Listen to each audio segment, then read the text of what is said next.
Bonjour à toutes et à tous et bienvenue dans notre nouveau podcast sur 8e étage. Cette semaine, nos journalistes Hélène Molinari et Marie-Alix Deutry se sont intéressés à un dispositif pour les sans-abri en Finlande. Aujourd'hui, nous allons discuter des politiques qui existent dans les différents pays d'Europe concernant le sans-abrisme. Et avec nous pour en parler, Chloé Serme-Morin, chargée de mission à la FEANSA, la Fédération européenne des associations nationales qui travaillent avec les sans-abri. Chloé Serme-Morin, bonjour. Bonjour. Alors, la Finlande a mis en place le système Logement d'abord, dont nous parlons dans notre reportage. Donc, le même existe en France. Est-ce qu'il fonctionne aussi bien? Alors c'est un petit peu différent, c'est-à-dire que en France, par rapport à la Finlande, le système n'a pas été mis en place de la même manière. En Finlande, c'est une stratégie qui a été mise en place de manière intégrée et depuis une vingtaine d'années. Et donc en France, l'ampleur, la temporalité et les moyens qui ont été fournis pour cette stratégie ne sont pas les mêmes. En fait, ce sont des expérimentations de type logement d'abord qui ont émergé et qui peuvent ensuite présager d'une stratégie intégrée à condition qu'il y ait une volonté politique forte. Et en fait, en France, l'expérimentation qui s'appelle Un chez-soi d'abord, elle a été coordonnée par la DIAL, la délégation interministérielle à l'hébergement et à l'accès au logement. Elle a été menée dès 2011 dans 4 villes, à Lille, à Toulouse, à Paris et à Marseille. Et voilà, ça a fait l'objet d'une évaluation. Et c'est assez intéressant de voir que y a, sur les 350 personnes sans domicile chronique isolées qui ont été inclus dans cette expérimentation, il y a 86% d'entre eux qui ont été maintenus dans le logement les 2 années qui ont suivi l'expérimentation. Donc c'est une expérimentation qui va être prolongée, enfin qui va être étendue à d'autres territoires à partir de 2018. Et toutes les organisations sur le terrain appellent à une stratégie étendue et globalisée en France, qui ressemblerait du coup plus au modèle finlandais. Mais comment ça se fait que la France n'a pas, dès le départ, essayé un système comme celui de la Finlande? C'était vraiment plus pour tester petit à petit, voir comment ça allait prendre? Absolument. Puis c'est aussi le fait que en France, la question du sans-abrisme, elle est quand même très différente par rapport à l'échelle finlandaise. C'est-à-dire que on se situe aujourd'hui dans une position quand même un peu particulière, c'est-à-dire que c'est depuis seulement 2007 en France qu'il y a eu une vraie prise en considération de la question des personnes sans domicile, avec la mobilisation d'associations comme Don Quichotte, les enfants de Don Quichotte, Jeudi Noir, etc. Et c'est après ces mobilisations que le gouvernement français a mis en place une stratégie sous Benoît apparu en 2011 d'abord, et ensuite qu'il y a eu vraiment des moyens qui ont été mis en place pour cette stratégie. Et là, par exemple, donc la délégation interministérielle a été créée dans cette idée-là pour qu'il y ait une réflexion globale et transversale sur la question. Et la question du logement d'abord, c'est vraiment cette idée-là, c'était aussi de faire des partenariats entre différents ministères, différents secteurs d'activité, parce que le logement n'est pas qu'une question de bâti, c'est aussi une question d'insertion sociale, c'est une question d'accès aux droits sociaux, aux autres droits sociaux. Donc c'est aussi ça, les temporalités ne sont pas les mêmes. Et donc oui, on a plus tendance en France à avoir emmené des projets locaux pour ensuite voir si c'est étendable sur le territoire. Ça paraît tard, 2007, quelque part, pour se préoccuper de la question des personnes sans abri en France. Absolument, oui. Disons que niveau national, c'est vraiment à partir de 2007 que ça a été pris en compte, surtout avec la création du droit au logement abordable, en fait. Enfin, du droit au logement opposable, du DALO. Et c'est là où il y a eu vraiment cette réflexion sur le droit au logement pour tous. Avant ça, c'était les associations sur le terrain qui travaillaient sur ces questions-là, mais c'est tout. Pourtant, la question, on imagine bien, existait. Alors, justement, en mars dernier, vous avez présenté avec la Fondation Abbé Pierre un rapport sur le mal-logement en Europe. Vous y soulignez notamment l'augmentation du nombre de sans-abri en France, au Danemark et aux Pays-Bas. Comment est-ce qu'on peut expliquer cette augmentation au fil des années? Alors, c'est assez intéressant de voir que ces pays ne sont pas ceux dont on penserait au départ avoir des augmentations aussi frappantes dans le nombre de personnes sans domicile. Dans la pensée collective, on aurait tendance à penser qu'après la crise financière de 2008, ce sont les pays du Sud, Grèce, Espagne, qui ont particulièrement été touchés en matière d'extrême pauvreté. Et en fait, c'est pas le cas. C'est-à-dire que, bien sûr, ces pays sont particulièrement dans des situations particulièrement chaotiques en matière d'accès au logement. Mais finalement, des pays comme le Danemark, le Royaume-Uni, les Pays-Bas et la France sont particulièrement touchés par des modifications de profil aussi dans les personnes, parmi les personnes sans domicile. Au Danemark, c'est une augmentation des jeunes sans domicile de 85% en 6 ans, donc c'est énorme.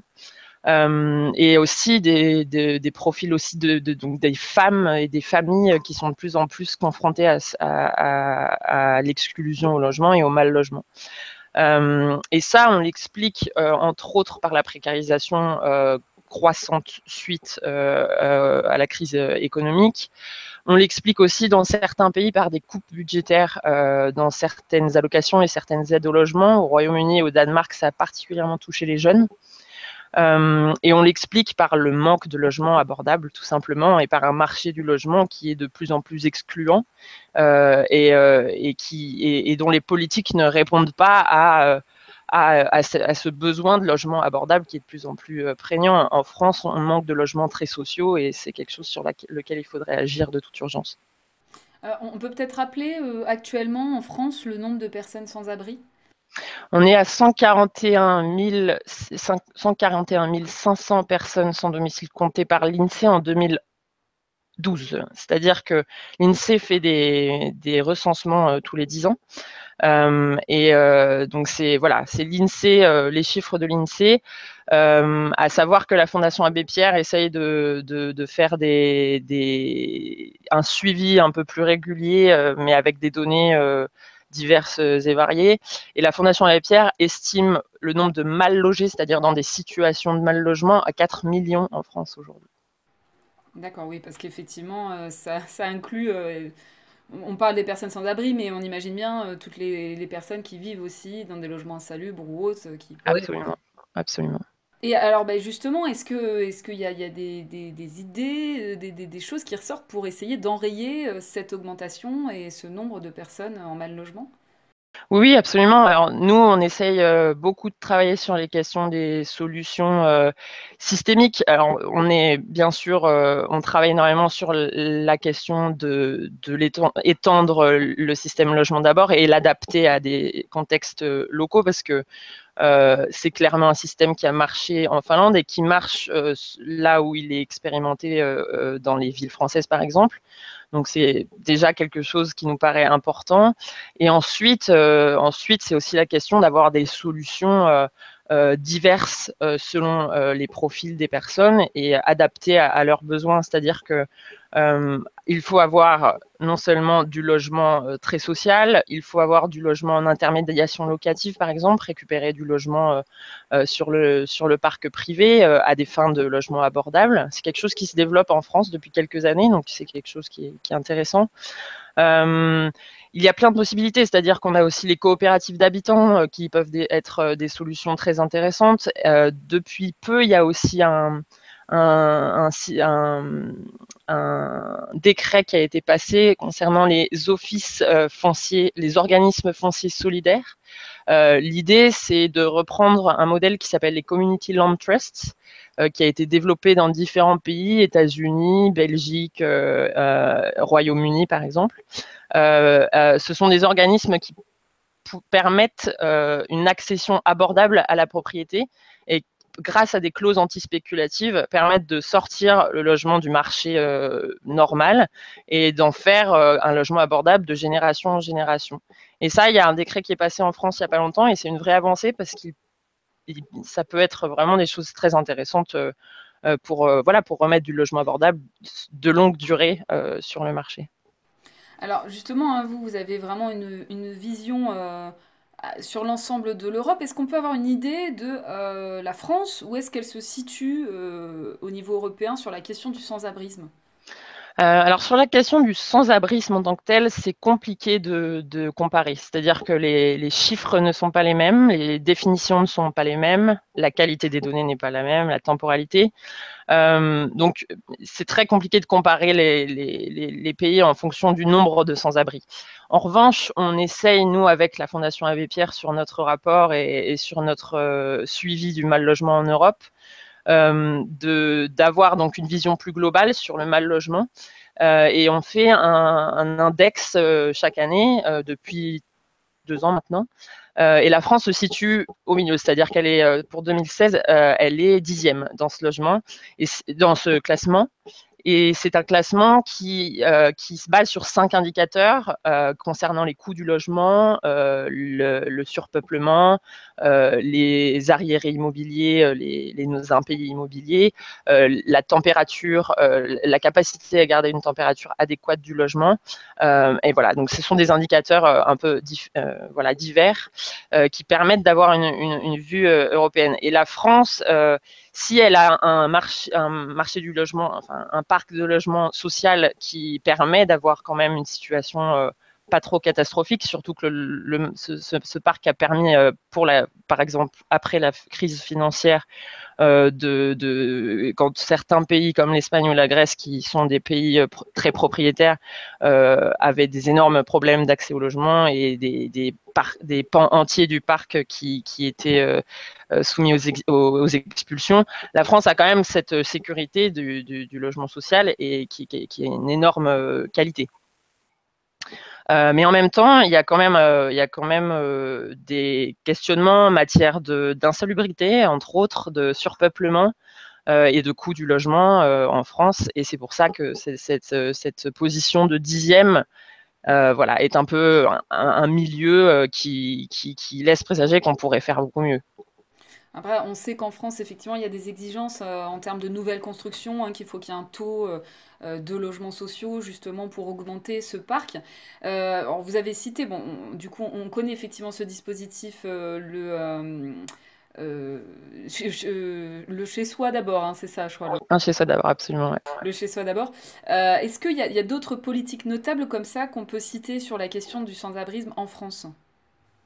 Alors, en France, on a eu quand même différentes lois qui sont quand même particulièrement intéressantes. C'est-à-dire que bon, la loi du droit au logement opposable en 2007, qui est quand même, malgré le fait que dans son application, il y a énormément de problématiques qui se posent, très peu de pays en Europe considère le logement comme un droit opposable et fondamental. Donc c'est quand même une énorme avancée.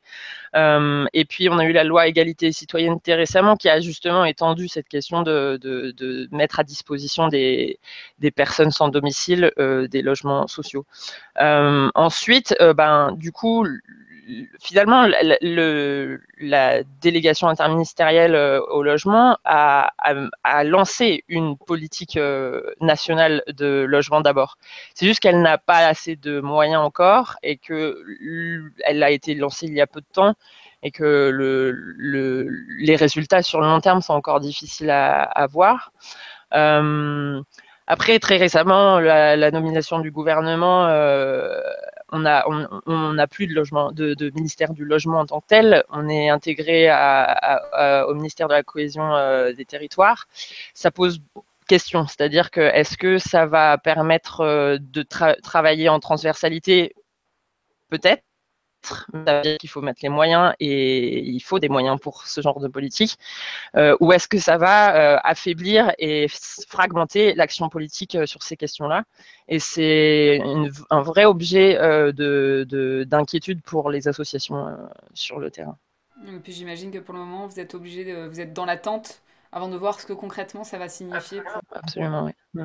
Et alors, bon, effectivement, a priori, la France a de l'idée, ils s'y sont pris un petit peu tard, mais il y a des idées qui émergent. Et en Europe, quel serait le pays européen qui s'en sort le mieux?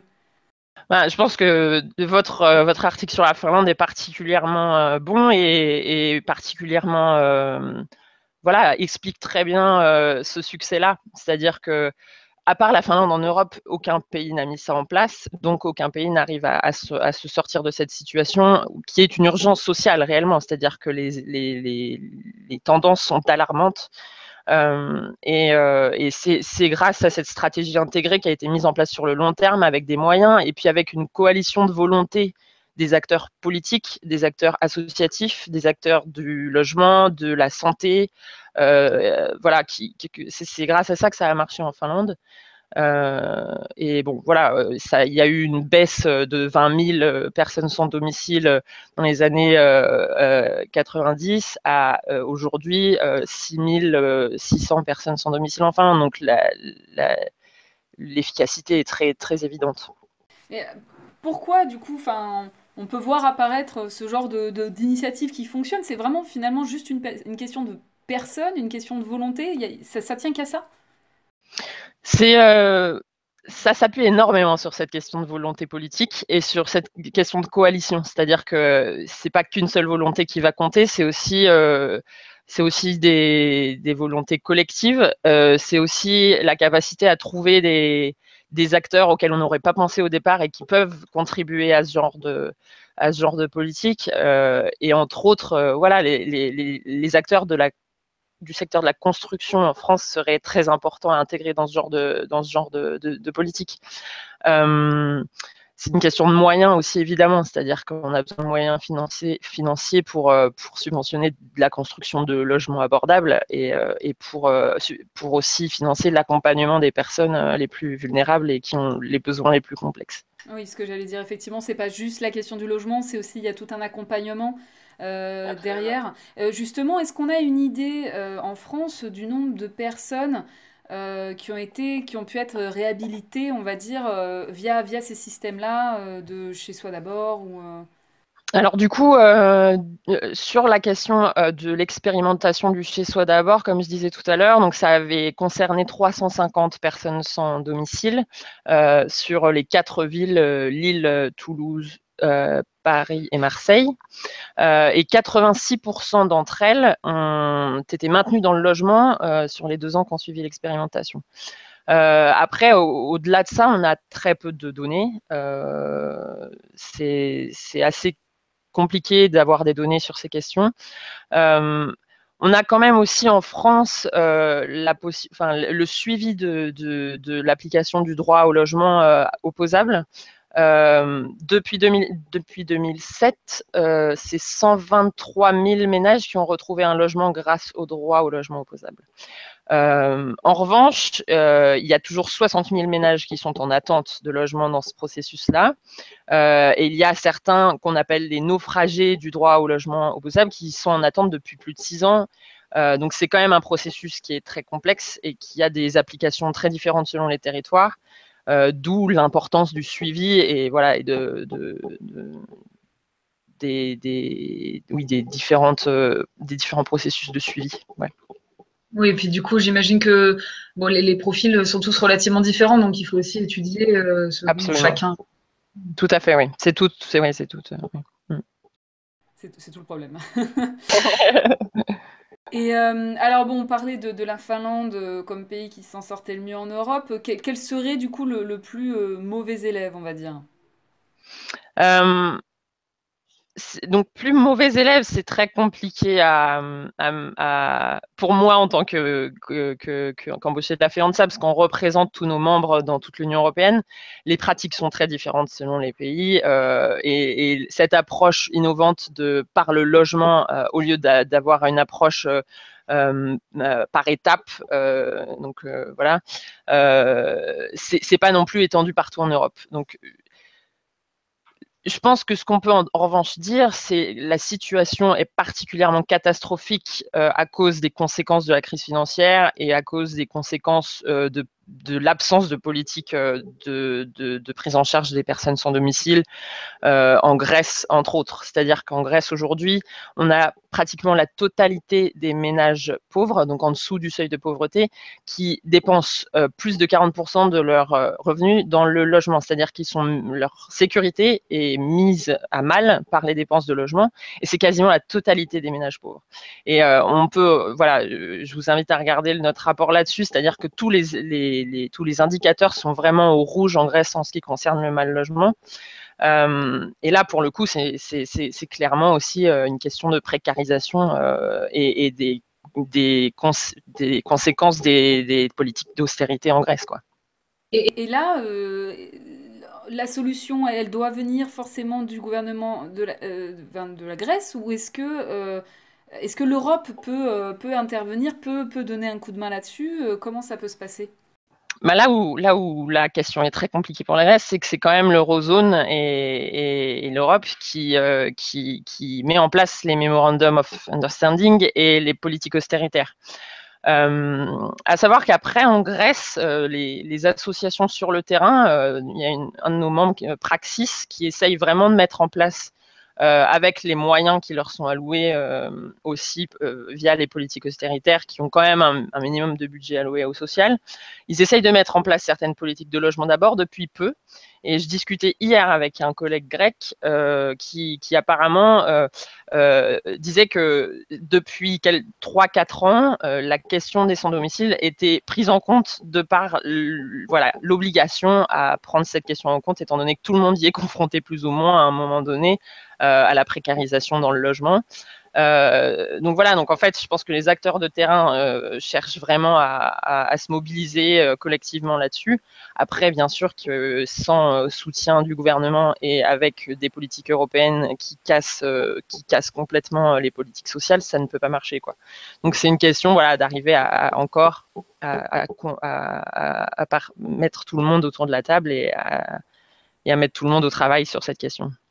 À vous entendre, on a vraiment l'impression que ce dispositif Logement d'abord, c'est vraiment l'angle par lequel aujourd'hui il va falloir aborder la question du sans-abrisme.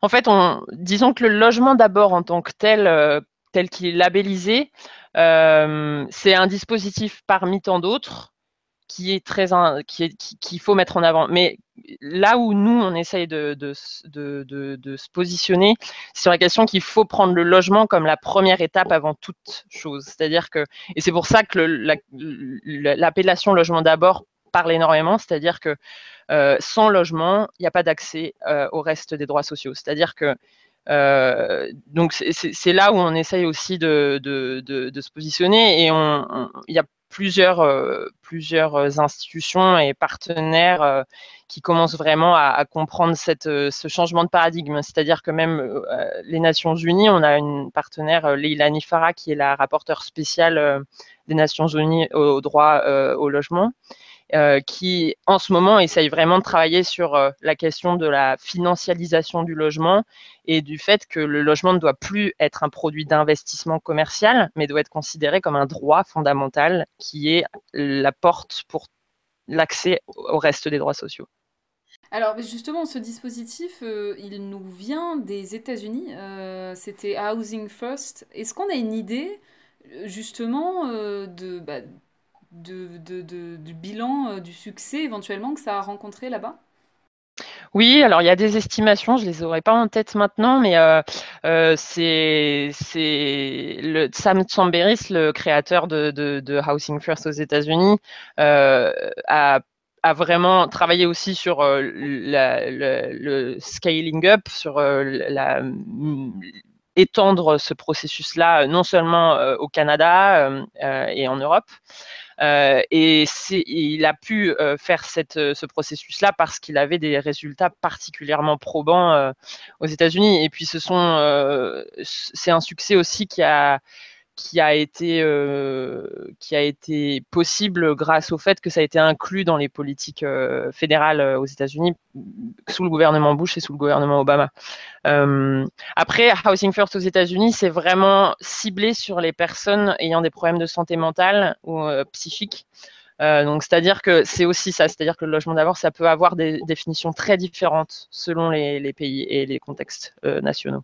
Et en Europe, il y a des pays qui ont décidé de cibler aussi comme ça via ce dispositif? C'est-à-dire qu'en France, par exemple, l'expérimentation chez soi d'abord, c'est quand même vraiment visé sur les personnes qui ont des problèmes psychiques forts. Mais après, on a quand même en France aussi d'autres expérimentations qui ne sont pas un chez soi d'abord, mais qui sont sous d'autres appellations et qui sont vraiment du logement d'abord. C'est-à-dire que, et il y a des personnes qui font du logement d'abord depuis 20 ans, mais sauf qu'ils ne l'appelaient pas comme ça. Donc, c'est là où c'est toujours un peu délicat aussi, ce label et cette mise en avant d'une innovation. En fait, c'est pas vraiment une innovation, c'est juste qu'il faut qu'on mette ce changement de paradigme en avant, en particulier. Mais sinon, en général, c'est quand même en Finlande et au Royaume-Uni en ce moment, en Espagne, en Italie, ils essayent de mettre en place le logement d'abord comme plutôt quelque chose qui puisse être adaptable selon les besoins des personnes, quoi. Et alors justement, vous êtes une fédération européenne. Est-ce que vous pouvez expliquer un petit peu comment vous fonctionnez quelque part? Oui. Alors du coup, nous, on a une centaine de membres partout en Europe qui sont principalement soit des organisations qui fédèrent déjà des membres nationaux. Donc, on peut considérer qu'on est une fédération de fédérations. On est une association, on est considéré comme une association belge, donc on a un conseil d'administration et donc chaque représentant de chaque pays européen siège dans notre conseil d'administration. Et on essaye de travailler sur différentes thématiques. Donc ça va donc des questions du logement en tant que tel, aux questions de santé, aux questions de genre, aux questions de migration. Et on a aussi un observatoire sur le sans-abrisme qui est notre branche recherche. On a aussi un réseau juridique qui travaille sur les droits au logement. Donc on essaye de couvrir voilà, toutes les questions qui touchent à l'accès au logement et aux personnes sans domicile. Voilà. Avec la Commission européenne aussi. Hein. Voilà, on est subventionné à 50% par la Commission européenne et en même temps, voilà, notre rôle, c'est de faire le lien entre nos membres au niveau local et les institutions européennes et voilà, et de demander à ce qu'il y ait plus de place au sein des politiques européennes pour l'accès au logement, pour les politiques sociales, tout simplement.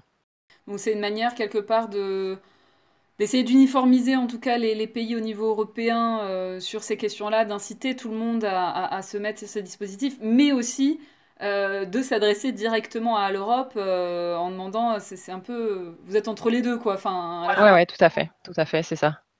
Okay. Un interface double.